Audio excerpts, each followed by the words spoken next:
my back sleeping when they know that I'm coming. I say ain't here for nothing. Hey, and welcome. First and foremost, Happy New Year. This is a new year, new show. Let me give a shout out to, and if you all did not catch the show prior to mine, the People Show, you all missed a hell of a show. I'm going to give a shout out to my man, Mark Wallace, Charles Thomas, and their special guests. A lot of you all may or may not know him, but he is a staple here in the city of Chicago, the great Gotham City, Gator Wallace Bradley. But if you all, catch it. If the show it'll repeat, but catch that show, the People Show, every Monday night from 7 to 9 prior to mine.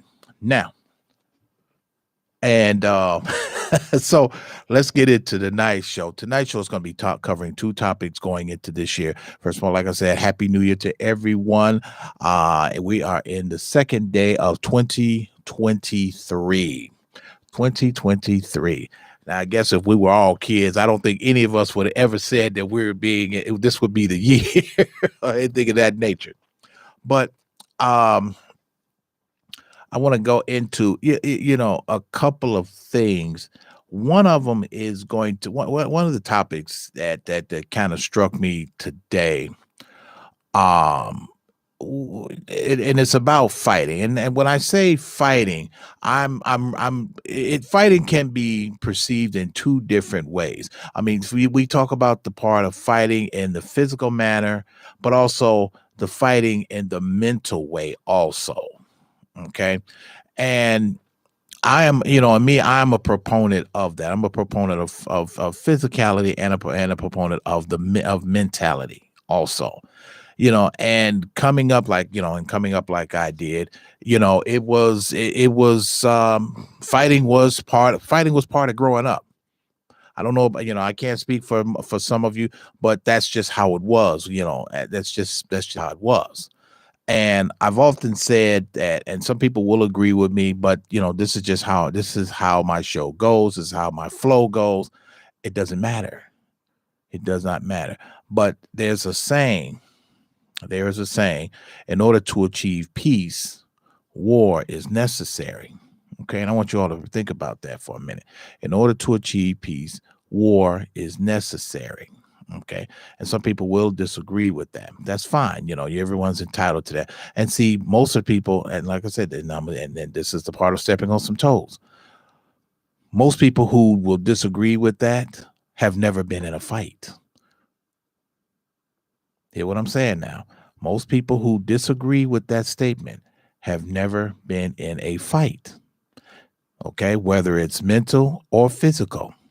So you have no perspective on how to operate in a world in a conflict.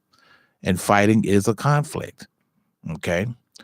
Now, when I speak of that, about not knowing and understanding of the terminology, when we speak of fighting, the first thing that comes to our mind is going into the physical cal of,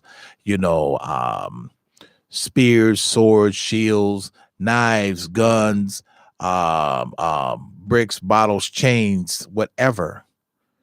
But that's not necessarily so. There's also the mental fighting also that we tend to go through, that we go through or we have to deal with. Okay. And I'm going to address both. I'm going to address one and then I'm going to address the other. Let's talk about the first part of mental fighting. The mental part of dealing with certain things that we go through every single day. The mental fighting that what people who go through different things such as mental illness and their struggles. This is the part to where fighting is necessary.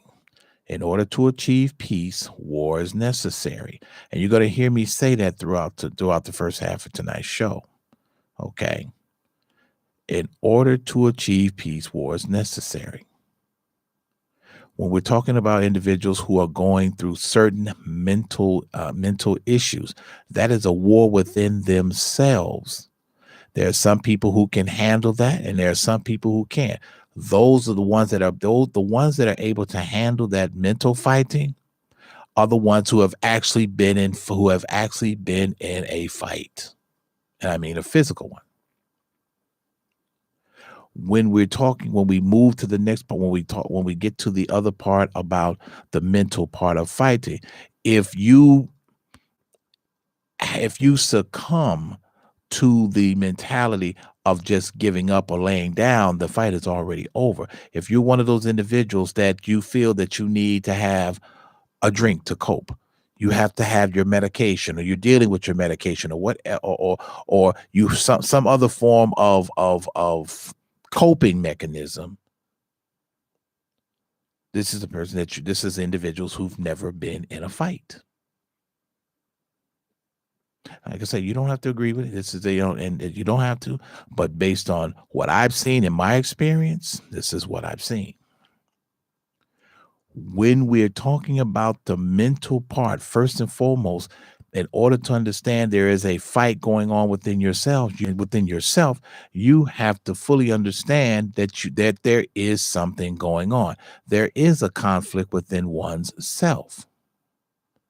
There is a conflict within oneself.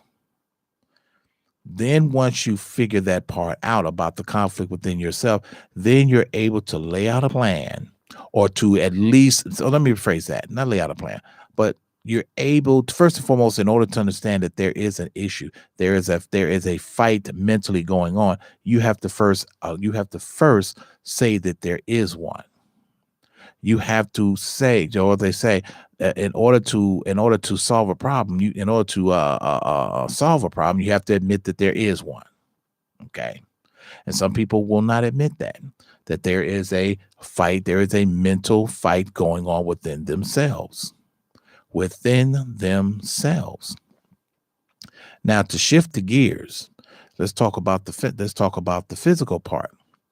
Now, the physical part could be two ways. It could naturally be, like I said before, a fisticuff, skin to skin, or whatever the case may be. But also there's another kind of fight where you're fighting for other people who can't fight for themselves. You're fighting for other people who cannot do these particular things. You're fighting for what you believe in. You're fighting for what you know to be right. You are fighting for what you want. It's to say, for example, for one of the things that people fail to realize in a marriage or relationship, sometimes, yes, in a marriage or i.e. relationships, there's conflict. You're going to have conflict. You're going to have fights.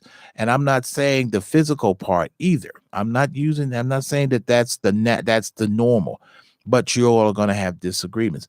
But at the same time, if you love this person, if he loves her, he's going to fight. He's going to fight for the relationship. He's going to do everything he can.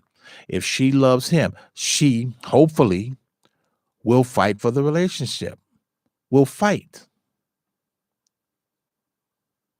Everybody, there's a point, and I don't buy into this, or I don't believe this, that some people don't have a fighting bone in their body. I don't believe that. We all do. We all have a fighting bone in our body. We do. Some of us use it for other purposes, and then others when they get backed into a corner, and others when it's needed and necessary. Needed and necessary. Me coming up, when I was growing up, I mean, I was, I'm not going, I was no thug or criminal or anything like that, but I wasn't Joe I wasn't officer friendly either. But I had my share of scrapes, my share of my share of fights, my share of them, and I won more than I lost. But the point being, it was for something. It was about something. It wasn't just something at random, something just to be doing or making a name. No. It wasn't anything about like anything of that nature. And when you and when you have people that and when you have the two, The ones that do fight and the ones that don't. See, there's a point to where some people don't believe in that. And for whatever reason, they're entitled to that, but that's just not smart thinking. None whatsoever. None whatsoever. There's a point in time there's a point in your life where you're going to have to fight for something.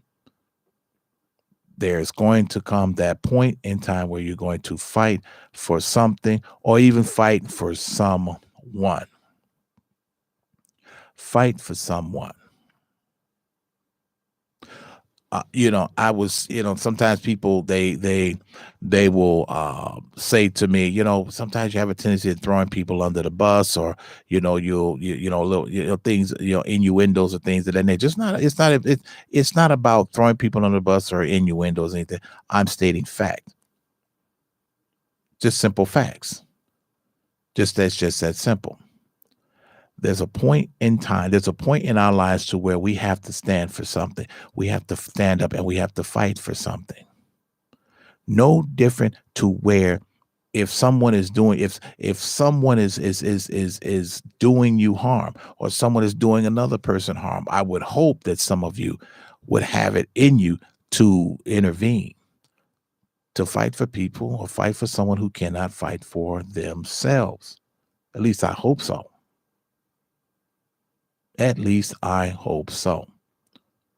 And it was, it was in the conversation that I was engaged in today was based on that particular premise or concept. And it was said, and I'm a paraphrase. Well, sometimes you can't get people to you can't get people to conform to your ways. And it's not about, and make no mistake, it's not about getting one to conform to a way. It's about doing what's right. And it's about what's right. It's about how we are to do things, how we are to conduct ourselves. First and foremost, we are human beings. First and foremost, that's what we are. And when we understand, when we get to that point of understanding that that's what we are, then we can bridge that gap. But as first and foremost, we have to learn to do that. We have to learn to identify and understand that point. And if we don't, then we're going backwards. We are going backwards. It's no different than we would fight for our children. It's no different. It's no different if we would fight for a loved one. It's no different. It's still a fight. In order to achieve peace, war is necessary. It is necessary. I'm going to, and I'm going to reference something from the Bible. Now, most of you read your Bible or have your Bible, whatever the case may be. And if you read it, and if you go towards closely, if you read in Jude and then go into Revelations, it even says in the Bible that a great war broke out in heaven. A great war broke out in heaven. So, going back to what I said, so what happened? A conflict ensued, and what had to happen? A fight broke out, and in order to achieve peace, war is necessary. So what happened? Lucifer and his gang was put out. That was a fight. Michael put them out. He escorted them out of heaven and into another realm. So if I'm now moving further along, you go to Abraham. Abraham fought. Abraham and Lot fought one another. You move further down the line. You go further down the line. You have the Israelites with Moses. You have that. They fought. In order to achieve peace, war is necessary. And not only that, but God himself instructed the Israelites to go down and get rid of these people, remove them from the land. So correct me if I'm wrong. So therefore, war is necessary in order to achieve peace. You go further, you got David, you go down, you go to David and Goliath, one of the most prolific battles. There was a war. These are things that are part of life that are, and even to a degree, that are absolutely necessary. Absolutely necessary in order to achieve what we need to achieve. And I'm gonna fast forward, even here in the city, to where certain things, there's certain aspects of conflict that are necessary in order for the city to run efficiently. Okay, you look at these politicians, you look at the candidates, you look at the wars that they are involved in going back and forth in. Now here's the thing. Now this is what I'm like. Here's the thing.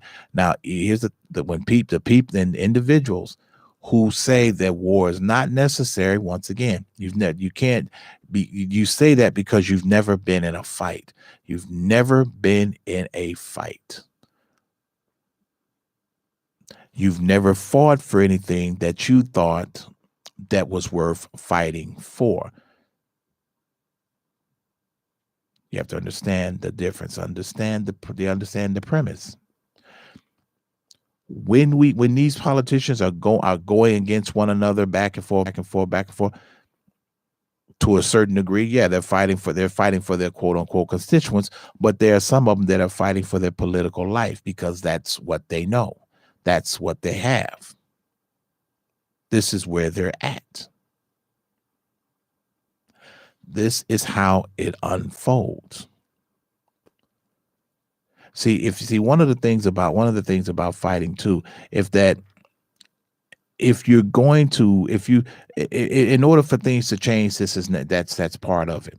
But you can't be a person that's a Monday morning quarterback sitting on the sidelines and talking about how things are, the way the government is, or how the police are, if you're not one of those people that are willing to get into the fight to change things, to at least move, as they say, to at least move the needle, to at least do that. When you don't have a reference point, it's difficult to actually be part of the conversation. Very, very difficult to do that. Very difficult. I myself, along with a couple other people, I've always been the one that's, as they so to speak, had my own opinion, or what's the term that they use? I'm the drummer. I'm trying to think of it right off the top of my head. Beat my drum to a different tune. I've always been that way. It's always been that way, and it's worked out really. It's worked out pretty well on my point, pretty well on my end. I've always been the one, they've always been the one to go against the grain, because if it's not right, I'm going to get into it. If it's not something that we should be doing or discussing, I'm not gonna, this is what we're gonna do. We're gonna change the narrative. We're gonna move these things.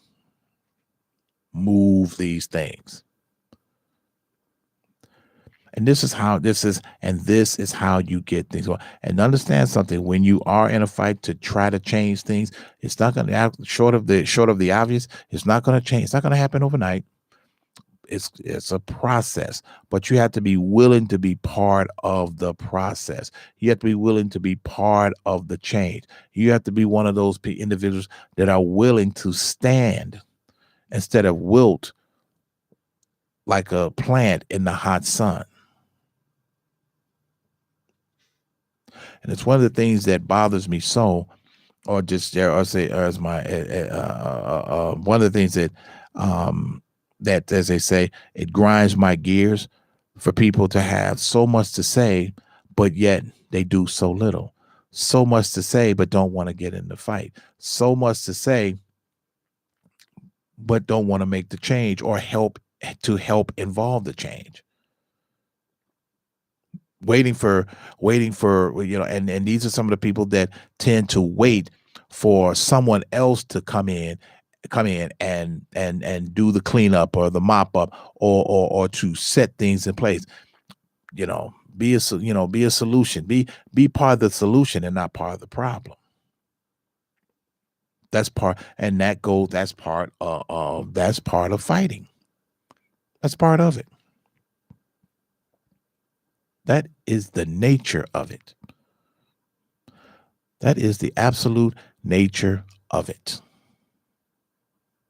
So I'm gonna shift gears relatively quickly on this one. I want to go into this thing about the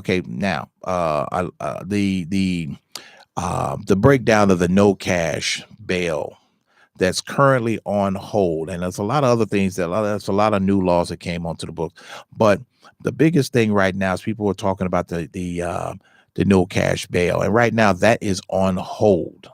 Okay, just before the year turned over, people were concerned about people getting out of jail, and all types of criminal activity was going to take place. And I explained that to people. That's not how that works.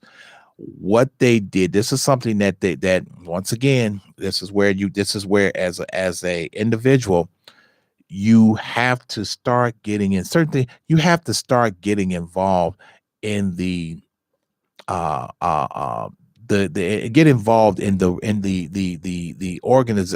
running of the government that you are a part of. Regardless of what people may say, the government is this, the government is that, but understand something, you are a part of that.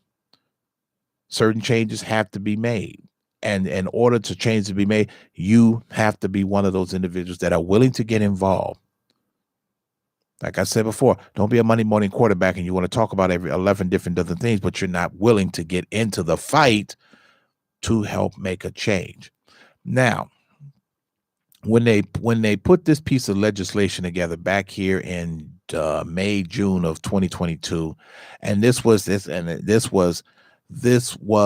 300 plus pages of legislation that, let's be honest, nobody read. And the biggest thing that stuck out with most people was the no cash bail. Now, how that works is, and how they intended it to work is very simply put. The idea was to address the disparity between those who could afford to bond out and those who couldn't. They're saying that, well, no one should sit in jail because they can't afford to bond out. Okay, you know what? To a certain degree, to a certain point, I will say I agree with that. No one should. You take a kid from Lyle or what's that other town out there? Naperville, Northbrook, Lake in the Hills, the most northern parts of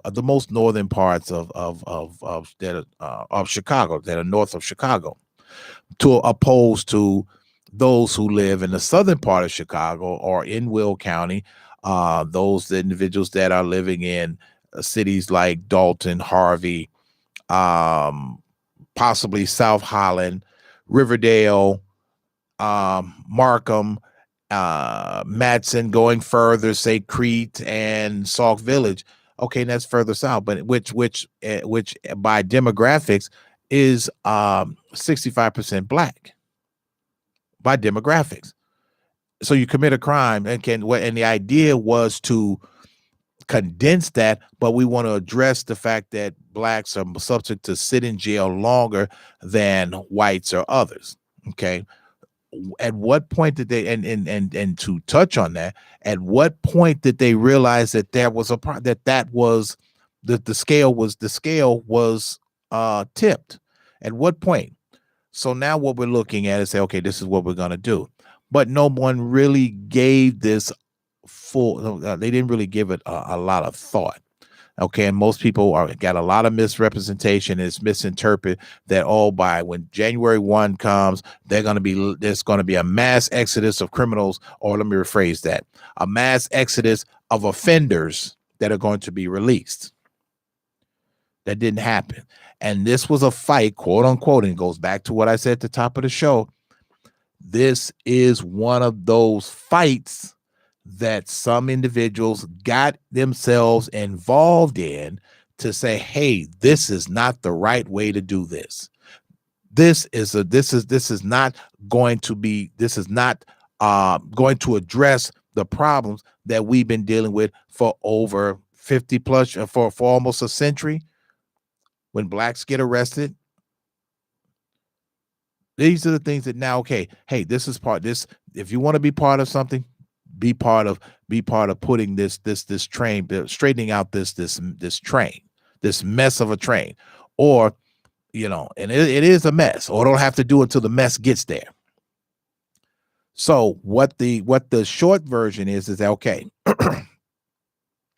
it would be left up to the prosecutor, up to the state's attorney's office or the prosecutor on who would receive a no bail and who would be retained. Now, naturally, someone committing and people had the misconception because the information was not put out there, but was not put out there properly, but the information was not disseminated properly.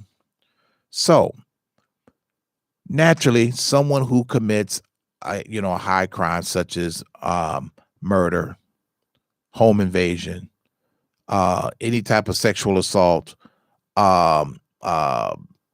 anything that's any crime that has an that is considered that's aggravated, anything where it's aggravated, home invasion, anything that's where the aggravation is put in there, or as they say, any class X felony, and possibly some of the class 1 felonies. These are people that they will get a bond, but they're not going to get out. What they're looking at and what should have been done, or what they could have done, is funneled this into a more prospective way. We'll say, well, we're not going to, okay, you get people you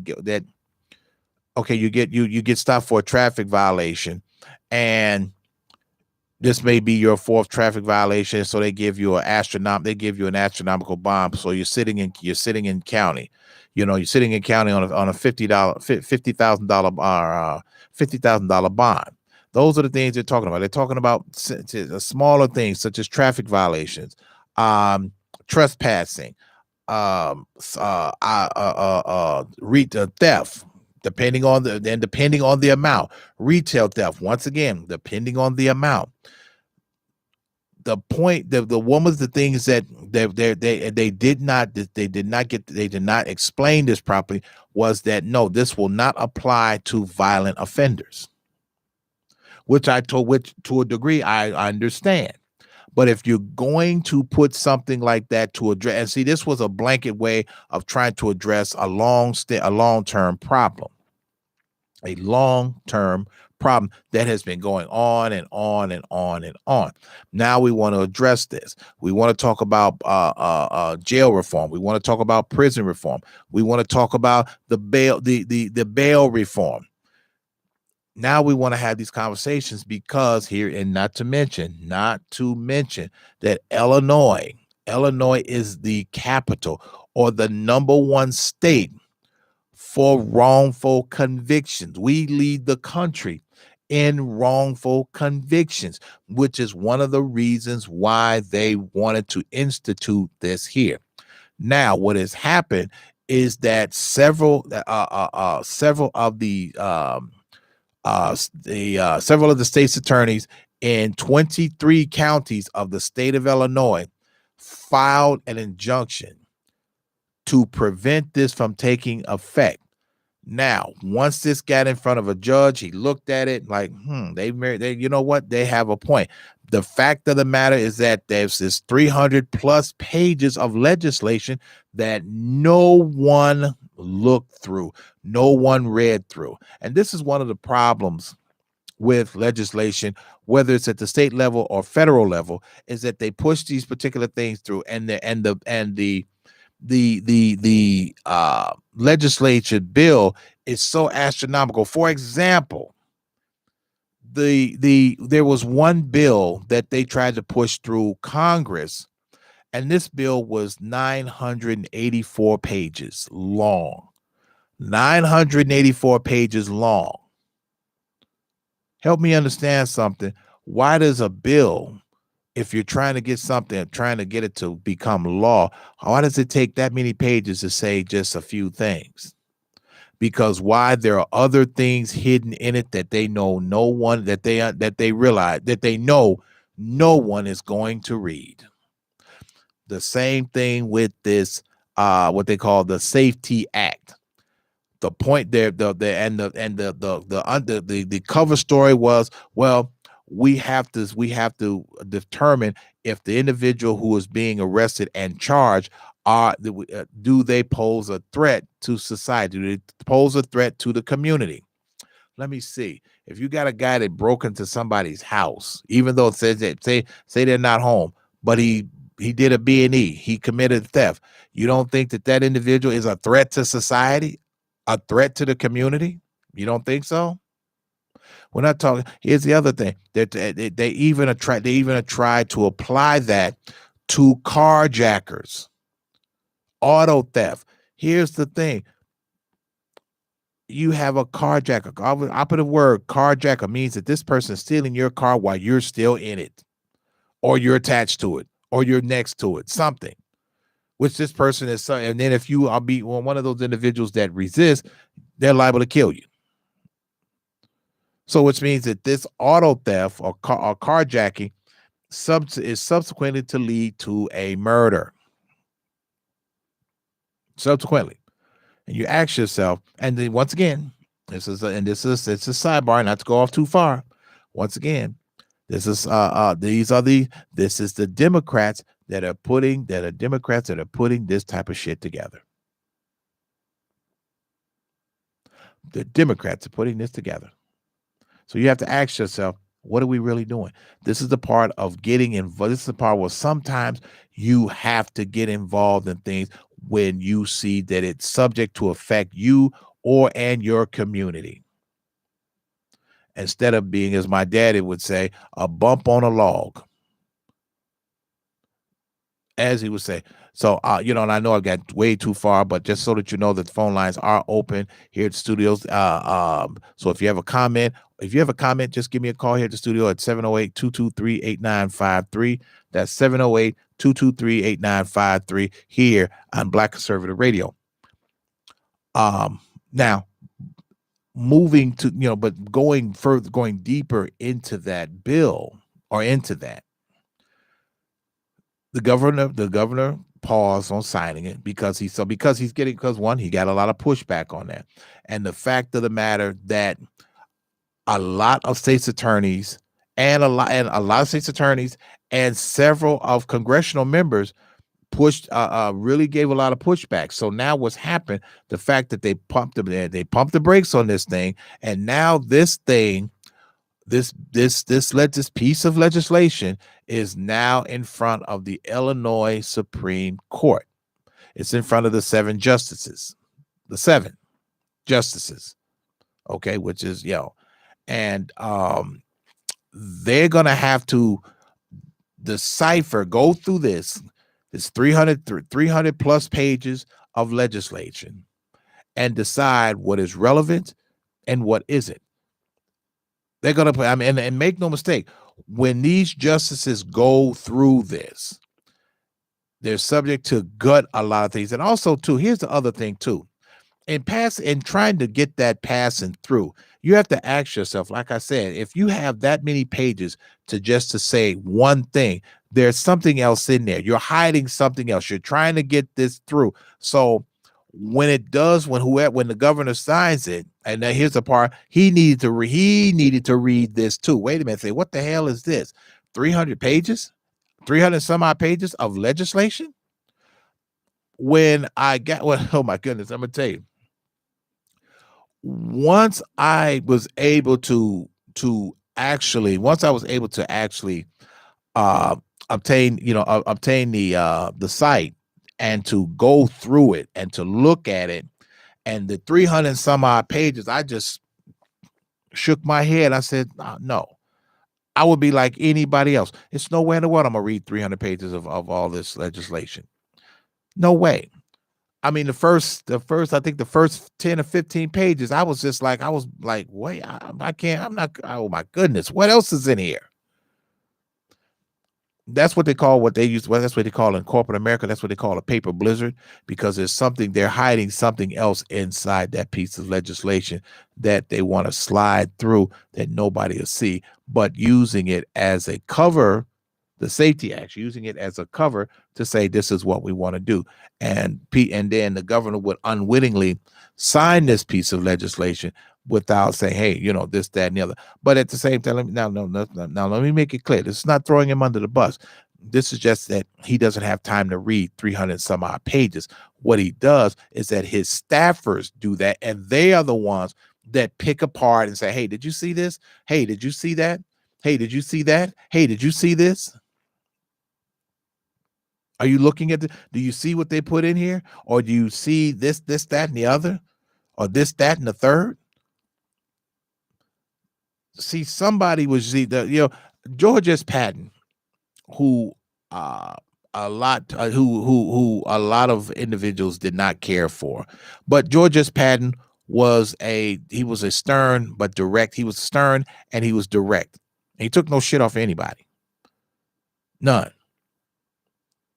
He would be one of the individuals that would agree with me and say, in order to achieve peace, war is necessary.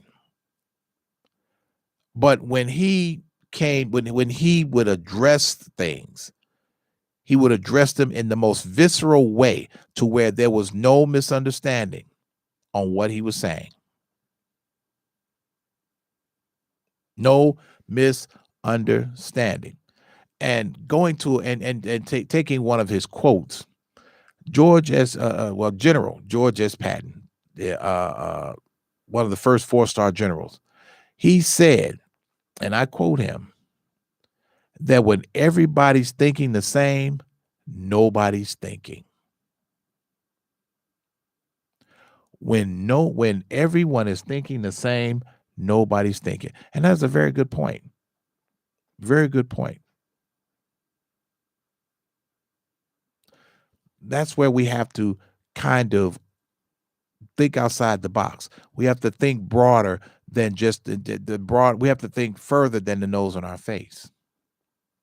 We have to understand the type of environment or things that we are in and involved, or what is going on around me. I see some people walk around every day and just completely oblivious to what is actually going on, but they pull in all of the things that do not matter, that do not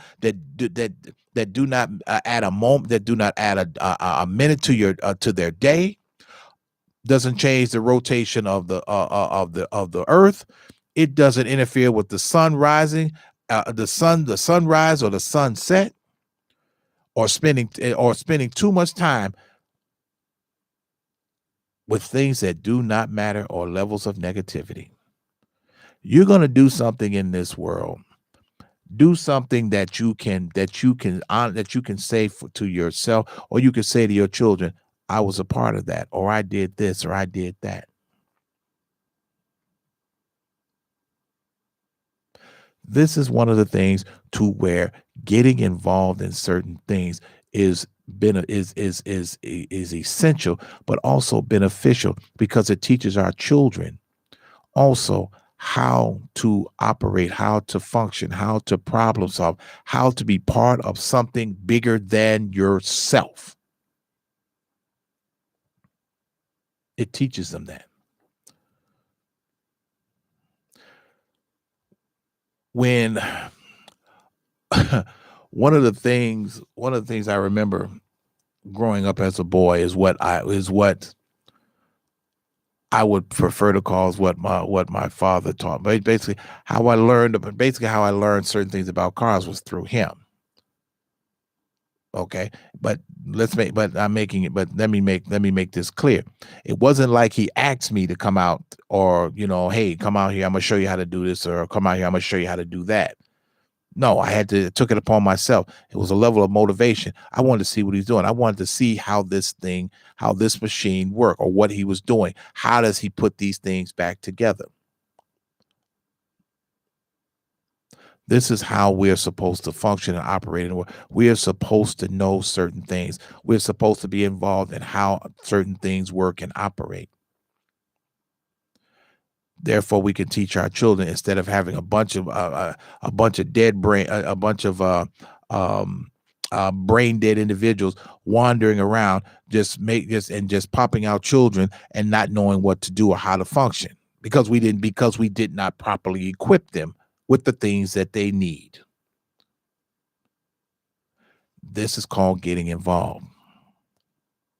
There, sometimes as I go, as I go through the day, or or wherever I may be, sometimes, and then people will approach me and say, "You ever think about running for political office?" I say, "Well, you know what?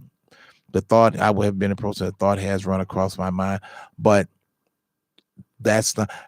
That's not. That's not where my. That's not where my. Where my heart is. I like getting my hands dirty. I like seeing the process. I like putting them together." Because see, if there's certain things that as a politician you should be doing, you should be addressing, you should be fighting. With me, I'm the kind of person, I want to be hands on. I want to be that person, hands on. Or if there is, hey, if you want me to back you on this or whatever the case may be, I'm going to tell you, I'm going to say this, that, and the other on how to do that. That's how that's going to go. Hey, hello, hey, welcome to the show. Who do I have on the phone, and where are you calling from? This is Sandra calling from Iowa. All right. Oh, hey, Happy New Year. Hey, y'all. Okay, we got Iowa in the house. Go. All right. So I just wanted to touch on just two things. One, the 300 pages of legislation. They're counting on people not reading that. Okay, so that whatever is in there, you can't be upset at whatever repercussion or outcome there is, because of hey, you didn't read it, you didn't, use your rights or enact your rights or enforce your rights that you have granted to you by the Constitution. So, hey, you know what I mean? Whatever. That is what it is. And then the other thing, did you hear about the busload of people, of migrants that were sent to Kamala Harris's DC home? That was, because the borders, what did she say? The borders are secure. Well, they definitely showed her, huh? Wow, Merry Christmas. In fact, New Year. In fact, they sent them to her house home. December 31 on New Year's. If you can, I'm like, yes, I did hear about that, but continue. That's pretty much all I had to say. Thank you for having me. All right, no problem. Thank you, Iowa. Now, there's a very good point on what Iowa said. They count on you not reading it, and then this is the part of getting involved. These people, when our idiot vice president stated out of her own mouth, our borders are secure. Well, they shipped 3 busloads of migrants to her home. They let these people off the bus in front of her residence in Washington, but the borders are secure. This is the part of getting involved in certain things that will affect you and your children as time goes on. Because when so that I'm forgetting this is one of my notes. The fact that this is addressing this issue. Here in Gotham, Chicago, our mayor, Lori Lightfoot, is asking the federal government for additional funding to help out with the migrant surge here in the city of Chicago. She's asking for funding and additional funds to put towards housing the migrants that were shipped here, or bused here, I should say, from the state of Texas, from our beautiful, from the beautiful governor Abbott, Greg Abbott. And the bottom line is that what Greg Abbott said, he said, well, very simply put, you all sanctuary cities, we're going to ship them to you. This is the part about getting involved in certain things. Getting involved, because I'm going to tell you why. These same individuals where this money is being channeled to, this is money, this is taking money from your children, from our communities, the Black communities, the communities that have been so underserved forever and a day. Our schools that are underserved, and some of these teachers that are underpaid and overworked, but you don't have money for that. Here it is, and just a sidebar. Here it is. This other goofball, Biden, signed once again, this is one of the pieces of legislation that was 700 some odd pages, I believe, for an aid package to keep the government running through March, and not only that, but also in there, this was a $1.7 billion package that he signed. Not only that, but he's sending X amount of millions to Ukraine to further their war efforts. Are you kidding me? Are you kidding me? Getting involved. Now, I will say this. For those of you who don't know and have been living under a rock for the last 18 months, there's a woman. In fact, she should have been the vice president. Should have been. Okay. And she is she was elected. She was elected. She's the first Black female mayor to run of Los Angeles, Karen Bass. And Karen Bass does not get any blacker than she is. And when I say Black, she is 100. She is for communities, especially underserved communities, Black communities. And she was elected. She is the mayor of Los Angeles. So what she did, she put her staff together. I'm gonna tell you why she should have been the vice president instead of this other jagbag. Karen Bass had her people put together a review of the situation of the homelessness in Los Angeles. They came back in 2 weeks, mind you, and said that they have, get this, Earl, Los Angeles has a population of 127,000 people that are homeless.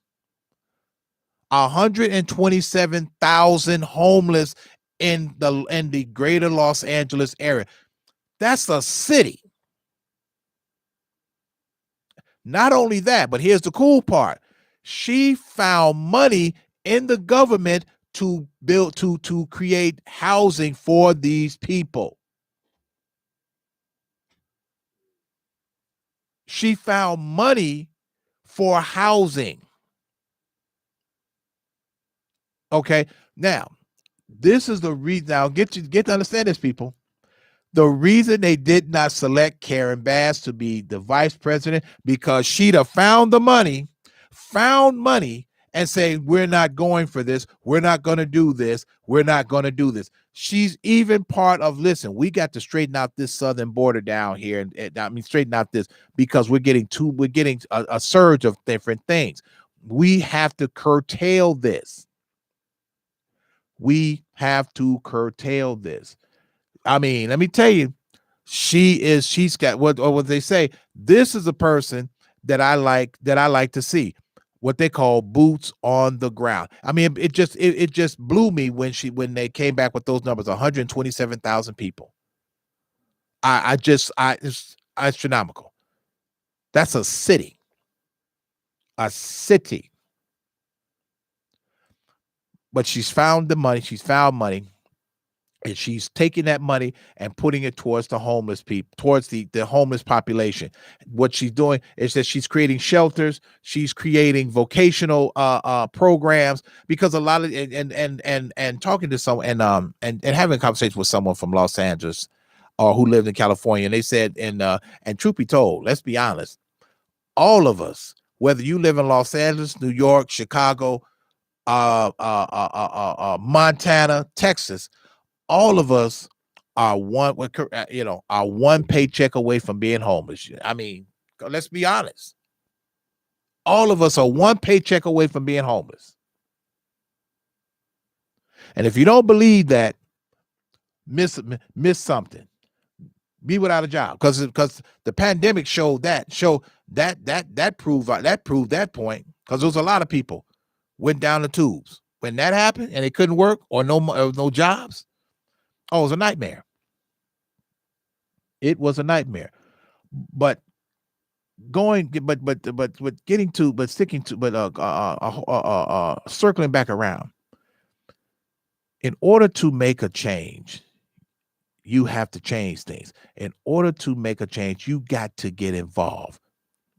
You have to be involved in something in order to push the needle in another direction, in order for your children to prosper, in order for them to in teaching them. And the thing is that what we don't do amongst in our community is that we spend too much time looking at yesteryear and talking about what we shoulda, coulda, woulda, instead of saying or looking at what we need to be doing. One of the biggest things that we don't do is that we as Black people, we don't think about creating generational wealth. Okay. I was telling a young man just a week ago, and he was talking about buying property. I said, well, that's a good idea, but let me explain this to you. You don't right now. You're looking at buying a building. Say you're buying a 6-flat. Did you factor in the cost of running that building? Well, the people are paying. I said, well, let me break it down to you. You're basing that on people paying rent on time, the full rent, and on time. Not to mention that you're still going to owe the bank. A mortgage. That's a mortgage that you have to pay on. You need money for operating costs, expenses. Not only that, but what do you do when the tax bill comes out that you have to pay the county for the land that your property is on? See, if we're going to do something and talk about something or get involved or have something for ourselves, there's an old saying. It's an old Roman saying. They said, when there's blood on the streets, buy land. When there's blood on the streets, buy land. I'm not going to tell you what the meaning. I'm not going to tell you the meaning, but I'm going to let you all find it out for yourself. But if you're going to do something or get involved or have something, buy land. Buy the land, because if you buy the land, whatever piece of property is put on there will belong to you. Buy land. Because at some point or another, say for the sake of argument, those of you who have children, those of you who have grandchildren, you like to leave them something. And one of the biggest things that sometimes that we do, and this is not educating our children, that our grandparents may have had land in the South or land here in the North. Then they leave it to their children. And then what do the children do? Nothing. What they do, they sell the land, and they sell it for dirt cheap, and then someone comes along and then develops the land and then puts a develop on it, and they're making money that should have went to your children. I for one, I'm a person that gets involved. That gets involved and makes changes. Making changes. I'm not waiting for anything or anyone to come in and say this is what they're going to do or whatever the case may be. I'm not going to be that guy at the train station when the train has already left. Not going to be that guy standing at the dock when the ship has already left. No, I'm not going to be that guy standing at the bus depot when the bus has already left. And some of you all do too much of that waiting. Waiting for what? Do what you can now so you can have later. Because understand something, there's nothing in the Bible that says that we cannot enjoy life and be wealthy. Nothing ever said, there's nothing in the Bible that ever said that we weren't supposed to have that. In fact, he wants us to have it, but he's not going to give it to us. We got to go out there and make it happen. That's called getting involved. That means getting involved. That means getting up off your getting your head out of your asses and off of your behinds and making things work. I know what people talk about, hey, when the new year comes around, this is what I'm going to do. And, I'm going to do New Year resolutions or this, that, and the other. You know what? Save that. Save it. If you really want to do something or make a change, you're going to do it without putting stipulations on yourself or anyone to get it done. There are a lot of things that we need to work on. Yes, a lot. But we have to put the work in, and which is what some of us are not doing. And then we complain about why we're struggling from hand to mouth. Think about that. And also think about why you struggle from hand to mouth, because sometimes it's the things that proceed out your mouth. So when you go into this year, think, say, and be positive. Be on point. You want something? Make it happen. You want to do something? Get out there and get going. Or as they say, put your hand to the plow. And with that being said, I see the lights flashing in the distance and the helicopter's about to land. So that's all the time that we have here on tonight's show, the first show of 2023. And and with that, with a few other things is that as we go forward in this year, like I said, be positive. Be positive. Encourage one another. And some of you are, and also too, some of you have to learn to be encouraged and sometimes listen. Sometimes also constructive criticism. That's what it's called. It's constructive criticism is meant to help you, not meant to bring you down. Just think of those particular things. Don't be that person standing on the sideline just waiting for whatever you think is going to be coming. No, I'm not going to do that, and I never have. If something I want, I'm going out there to get it. Shout out to my man, Captain. Shout out to my sponsor, Captain Hook. Hey, Captain Hook, if you're hungry, you 23 minutes to get over to one of these locations. 85th and Cottage Grove, 103rd and King Drive, and 15922 South Kedzie in Markham, Illinois. With that being said, not my monkey, not my circus. See y'all next week. Go. Atomic batteries to power. Turbines to speed. Roger. Ready to move out.